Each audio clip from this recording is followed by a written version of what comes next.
We go. I got the harmonic balancer on. I got the tensioner on, which is that one. And that one, that's a tensioner too. You know, that's the screw type. You screw it, get the belt tight, then you tighten that bolt right there. This is where you tighten that tensioner up to put tension on the belt.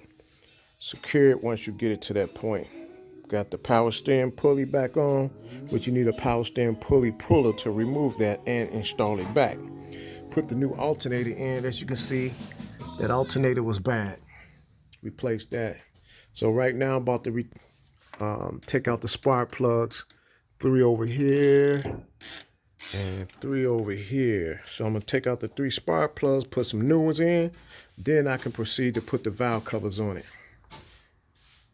I probably would show that once I put the valve covers on and the intake. I'm not gonna show the intake, the valve covers on it.